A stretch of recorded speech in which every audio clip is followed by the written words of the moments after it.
Halo, kalian kalau lagi belanja, misalnya di warung, minimarket, atau supermarket, udah pada terbiasa belum ngecekin keterangan produk yang ada di kemasannya? Kalau kalian udah terbiasa, pasti kalian familiar sama yang namanya tabel informasi nilai gizi. Kayak sekarang ini, aku lagi baca tabel informasi nilai gizi di produk multigrain chips. Tabel ini bermanfaat loh, kita bisa tahu takaran saji, kemudian energi total, dan kandungan komponen kimia lainnya. Informasi nilai gizi nggak hanya untuk produk yang diproduksi oleh perusahaan besar, tapi produk UMKM juga bisa mencantumkan tabel ini. Seperti sekarang ini, aku lagi beli dodol ketan di salah satu UKM di kota aku. Walaupun di kemasannya nggak ada tabel informasi nilai gizi, tapi kita bisa mencantumkan loh tabel informasi nilai gizi di kemasan dodol ketan dan sudah diatur oleh BPOM. Yang menjadi pertanyaan, gimana sih cara menghitung informasi nilai gizi? Misalnya sekarang kita mau ngitung sendiri informasi nilai gizi produk multigrain chips. Pertama, kita harus tahu komposisi kimia produk multigrain chips, jadi kita ambil dari data USDA. Di USDA ini udah lengkap banget untuk produk multigrain tortilla chips, energinya sekian, proteinnya sekian, total lemak sekian, dan lain-lain. Perlu diperhatikan ini untuk porsi 100 gram. Jadi dari data ini nanti kita salin ke tabel Excel. Setelah itu kita buat tabel di Excel dengan format sebagai berikut. Di situ aku tulis takaran saji 20 gram, tapi ini diperoleh dari mana? Jadi takaran saji kita pakai dari Peraturan BPOM nomor 22 tahun 2019 tentang informasi nilai gizi pada label pangan olahan. Di halaman 48 diatur mengenai takaran saji masing-masing produk berdasarkan kategori pangan. Karena produk kita multigrain chips, jadi kita cari di kategori makanan ringan, produk extruded. Tertulis bahwa takaran sajinya 10-20 gram, jadi kita ambil pemisalan 20 gram. Jumlah sajian per kemasan diperoleh dari membagi berat bersih satu kemasan dengan takaran saji. Di sini kita misalkan berat bersih satu kemasannya 100 gram, jadi jumlah sajian per kemasannya ada 5. Aku udah tulis ulang komponen kimia beserta kadar per 100 gram.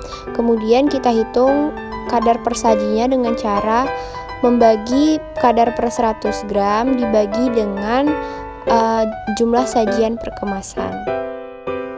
Setelah itu kita langsung hitung kalori. Untuk kalori yang dihitung hanya untuk komponen protein, lemak total, karbohidrat total, dan asam lemak jenuh. Pertama kita menghitung kalori protein, lemak, dan karbohidrat untuk menghitung kalori total. Setelah itu kita menghitung persen AKG, tapi kita membutuhkan data ALG terlebih dahulu. Data ALG kita peroleh dari Peraturan BPOM nomor 9 tahun 2016 tentang acuan label gizi.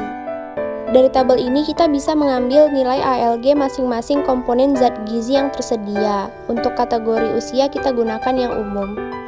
Ini tabel di Excel yang udah aku lengkapin dengan nilai ALG untuk masing-masing komponen. Sekarang kita hitung persen AKG dengan cara membagi komponen per saji dibagi ALG dikaliin dengan 100.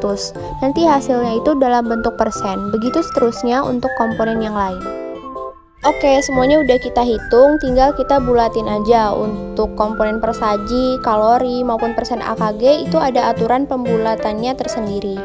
Tata cara pembulatan kita masih mengacu pada peraturan yang sama. Jadi di peraturan ini itu lengkap diatur segala aspek mengenai tabel informasi nilai gizi. Tata cara pembulatan ada di halaman 16 bagian tata cara pencantuman informasi nilai gizi.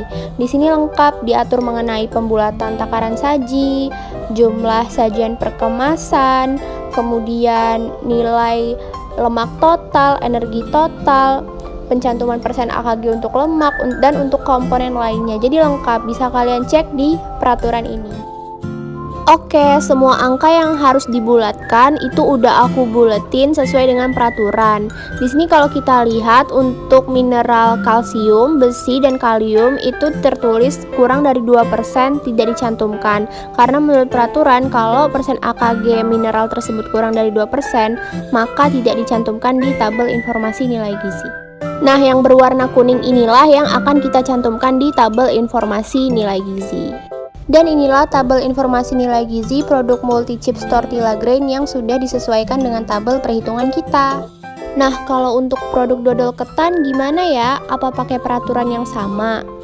Ternyata untuk produk UKM, salah satunya dodol ketan itu lebih simpel teman-teman. Jadi pihak UKM gak perlu cek di laboratorium untuk komponen kimia mereka. Atau untuk kasus ini kita gak perlu cek di USDA, melainkan di Peraturan BPOM nomor 16 tahun 2020. Di peraturan ini pada halaman 7 dijelaskan produk pangan olahan apa aja yang diproduksi oleh usaha mikro dan usaha kecil. Langsung aja kita ke halaman 14. Di sini tercantum nilai kandungan gizi pangan olahan, salah satunya dodol ketan. Jadi kita langsung tulis aja nilai kandungan gizi ini ke tabel perhitungan Excel. Tabel perhitungan Excelnya sama aja ya teman-teman, tapi untuk takaran saji kita mengacu pada Peraturan BPOM nomor 16 tahun 2020. Oke, ini tabelnya udah aku lengkapin dengan komponen kimianya beserta kadar komponen per 100 gram. Selanjutnya kita hitung komponen per saji. Rumusnya sama aja dengan perhitungan sebelumnya. Untuk kalori juga sama, perhitungannya seperti kita menghitung di produk multigrain chips. Untuk angka ALG sudah disediakan di Peraturan BPOM nomor 16 tahun 2020. Jadi kita langsung masukin aja angkanya. Rumus perhitungan persen AKG juga sama, komponen per saji dibagi ALG dikali 100. Kolom berwarna kuning inilah yang kita cantumkan di tabel informasi nilai gizi. Ini dia tabel informasi nilai gizi dodol ketan yang sudah sesuai dengan Peraturan BPOM nomor 16 tahun 2020. Akhirnya selesai deh. Semoga informasi ini bermanfaat ya. Dadah!